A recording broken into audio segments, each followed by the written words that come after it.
Mas, ó, falaram que ia voltar com a foto de São Paulo. Não voltou, ficou com a minha cara e eu ia falar mais uma foto. Ê, coisa linda!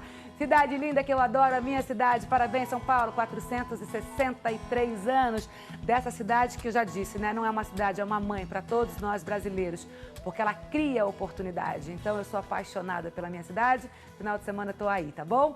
Ó, a gente tá hoje, você que chegou agora aqui no nosso Mais Saudável, a gente tá falando sobre o engasgo. E aí a gente já explicou com a equipe multidisciplinar que aqui está o que é, o porquê que ele acontece, quem são as pessoas que têm mais predisposição. Você, mamãe, ó, fique esperta, não aperta muito a fraldinha, não. Fique esperta também por onde seu filho anda. Tem muito objeto, tem muito mimo em casa. Gente, recolhe, né, doutora? Depois, quando a criança tiver uma certa idade, vai lá e coloca, né? E aí, o Eric, que tá aqui também com a gente, que é o nosso guarda-vidas, colaborador aqui do nosso Mais Saudável, ele já ensinou pra gente as manobras que a gente deve fazer, tá? Agora, a gente vai conscientizar você o que não fazer, né? Porque na hora do desespero, a gente sabe que você vai lá, pega a criança e vira de ponta cabeça. O adulto provoca o vômito muitas vezes. Pode isso, doutor?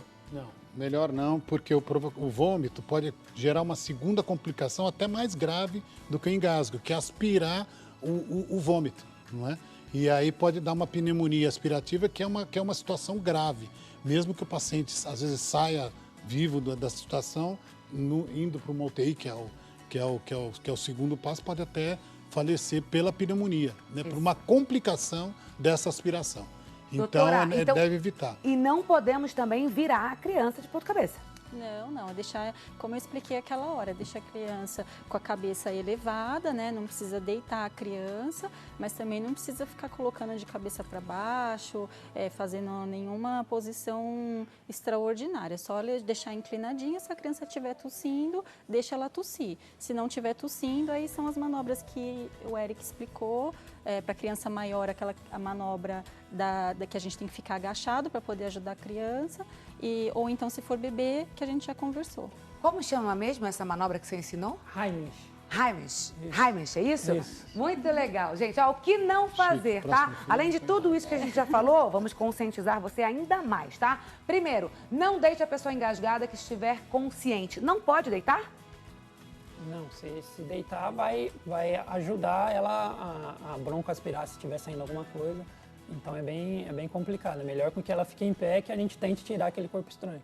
Tá. Mas sem pôr a mão. Sem pôr a mão, tá, pôr a mão gente? na Ó, vai estar exatamente aqui. A gente não deve desobstrua a via aérea. De que forma?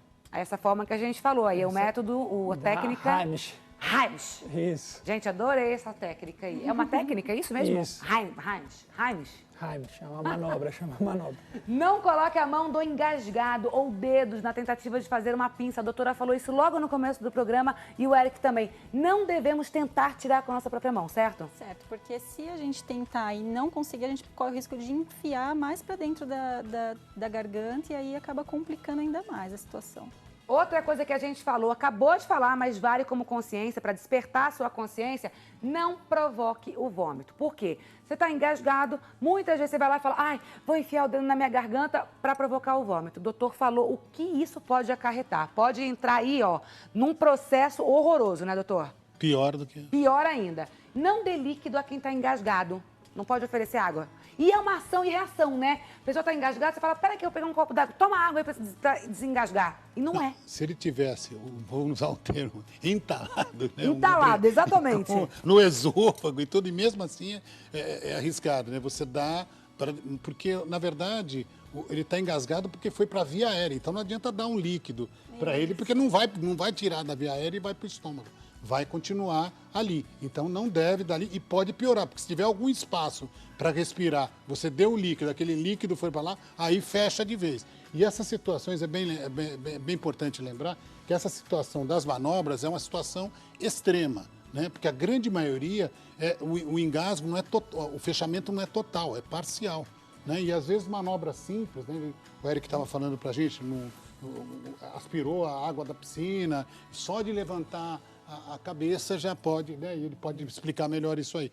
E na maioria das vezes é só pedir para a pessoa tossir, continuar tossindo numa posição, né, inclinada, que é melhor, e para que facilite né, a saída do que entrou na via aérea. Então, na grande maioria das vezes, a tosse resolve o nosso problema, que é o nosso reflexo natural. Então, primeiro espera, viu que não, a pessoa está começando, aí sim vai para as manobras. E aí, o Eric podia mostrar também, eu posso mostrar, e se você estiver sozinho? Se estiver sozinho, Eric, vamos lá. Se estiver sozinho, a gente Mostra lá. normalmente vai pegar uma cadeira ou um objeto que tem a quina, né? Eu vou jogar o meu corpo, posicionar exatamente abaixo do apêndice tifoide aqui, que vai ser na minha boca do estômago, né? E vou soltar o meu peso em cima, porque aquilo vai dar aquela pressão interna que vai fazer com que o objeto saia. Peraí que eu vou pedir uma cadeira para você e aí eu vou ler aqui o auditório virtual e você vai fazer de novo esse processo, tá bom? Esse procedimento. Vamos ver quem conversa com a gente. Curitiba, Beatriz. Um beijo, Curitiba. Um beijo, Beatriz, tá? Ela diz o seguinte aqui, ó. Quase sempre engasgo dormindo e acordo por isso. O que pode ser? Engasgar dormindo. É normal? E ela acorda com isso. Sim, isso é muito comum, principalmente em pacientes que têm refluxo exacerbado, né? Então, e que tem muitas vezes obeso, né, que tem uma pressão abdominal muito grande, dorme, faz uma apneia, que também é um outro tema da minha área, para de respirar momentaneamente e para tentar voltar a respirar, ele faz muita pressão abdominal. Então, volta a respirar, mas pode subir líquido do estômago para a garganta, ácido, e vai para a via aérea. E aí a pessoa acorda engasgada, não é? Não só por ter parado de respirar momentaneamente, no caso de apneia, como também pelo próprio ácido que irrita a via aérea. Então, o que ela pode fazer? Ela pergunta lá o que pode ser. Primeiro, ela pode ter um quadro de refluxo? Pode ter um quadro de refluxo, tá. Né? Pode ter quadro de apneia, cada paciente tem uma causa. Beatriz, você tem que ir num otorrino investigar essa causa, porque esse engasgo realmente noturno não é comum, tá bom, né, doutor? Exatamente. Tem que ficar de olho, tá? Ficar de olho. Agora, Eric, vamos fazer o procedimento? Se você está sozinho em casa, aí acontece o engasgo. Ai, gente, eu vou aprender porque acontece isso comigo, porque eu engasgo com a saliva. Juro, até que com a saliva é mais fácil, né? Eu tenho prática, já pego dou um tapa aqui nas minhas costas, mas é rapidinho. Vai, Eric, Eu estou sozinho, não tenho quem me ajuda, né? Eu vou me posicionar com a boca do meu estômago aqui na cadeira e vou soltar o meu peso. Então, soltar o meu peso vai fazer a mesma manobra que faria alguém em mim, eu vou estar posicionando na cadeira. Entendi. Então, eu solto o meu peso, se tiver uma quina da cadeira, melhor, senão eu posso pôr direto. Solto o peso até que aquele objeto, o que tiver aqui engasgando, saia. Gente, mas olha, é um desespero. O engasgar acompanhado já é um grande desespero. Agora, o engasgar, gente, só... Pelo amor de Deus, por isso que eu falo, primeira coisa, tenha calma, tá? Não se desespere, porque no desespero você não consegue se salvar, né, doutor? Na calma, você consegue pensar melhor, oxigenar mesmo a cabeça e aí você sabe o que faz, né, doutora? E principalmente tem que estar acompanhando, né? Porque se aí desespero, que nem você correu lá da sua... Eu corri mesmo, gente, eu corri, aí, uma coisa aí louca. viram, né? Viram desespero. Isso, por isso que eu acho que é importante, além das medidas de prevenção, é todo mundo conhecer isso, né? Saber sobre o assunto. Porque, claro, ninguém quer ver o filho engasgado, ninguém quer ver alguém engasgado, mas se acontecer, você já sabe, eu vi, eu já sei, você tem guardado aquilo na cabeça, né? E daí você consegue pelo menos tentar ajudar a pessoa, né? A gente começou o programa hoje, né, fazendo uma pergunta e eu quero ver como estão as respostas aí da nossa enquete. Você engasga com facilidade, sim ou não? Vamos dar uma olhada aí, pode colocar na tela, por favor? Tá ganhando o quê? Tá ganhando agora o não. Você empata. Bom, no final do programa a gente vai saber, né, o que vai ganhar aí. Eu acho que é o sim, porque todo mundo engasga, né? Todo mundo tem um momento que está conversando com alguém que foi bem. Engasguei. Bem assim.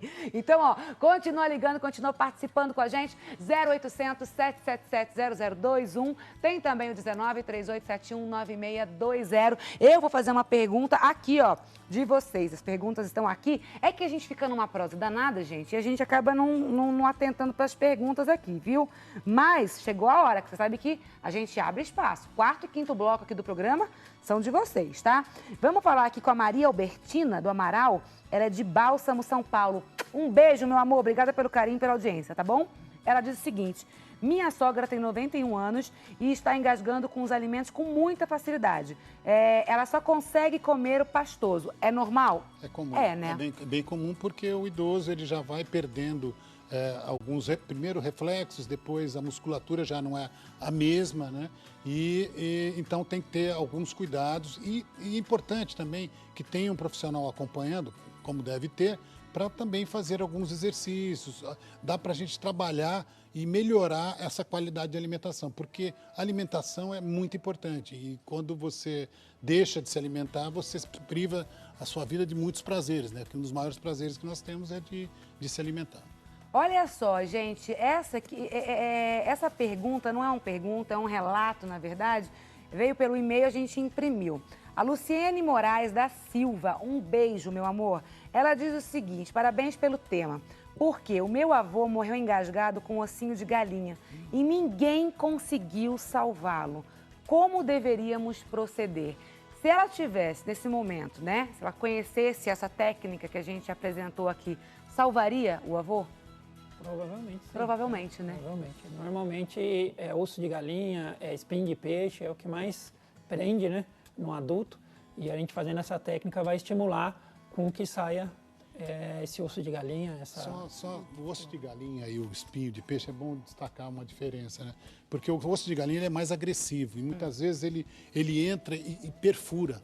Né? E muitas vezes você não consegue tirar porque ele trava, porque ficam duas... É uma faca aquilo, né? Então é uma coisa muito... Tem que ter mais cuidado. Quanto ao espinho, muita gente quer tirar o espinho lá. O espinho já é um pouquinho menos perigoso, porque ele fixa e ele é mais fino e deixa passar o ar no homem. Então aí é melhor até procurar já um pronto-socorro, um especialista. Muitas vezes dá para esperar até o espinho de peixe, por exemplo, dá para esperar às vezes até de um dia para o outro sem risco de vida, né? Porque melhor esperar alguém olhar com... Hoje a gente consegue tirar isso com uma facilidade muito grande, a gente tem endoscópios, coisa de anestesia local, que você tira isso com uma facilidade muito grande. Rapidez tamanha, né? Então tem que tomar alguns extremos, aí você tem que tomar alguns cuidados. Mas as manobras sempre tem que existir. Só que assim, no caso do espinho de peixe, um espinho pequeno... Se estiver respirando... Se estiver respirando é só observar, leva num atendimento para ficar em observação, mas tomar cuidado para não piorar também, muitas vezes, a situação. É isso que a gente está falando aqui. Olha, você sabe, né, que a precaução é o melhor remédio sempre. Não descola, fica com a gente. Pega o telefone agora, vai, liga e responde a enquete que a gente está indo para o último bloco. Eu quero saber, você engasga com facilidade, sim ou não? Conta pra gente, 0800 777 0021, 193871 9620. Eu vou e volto. Me espera, tá?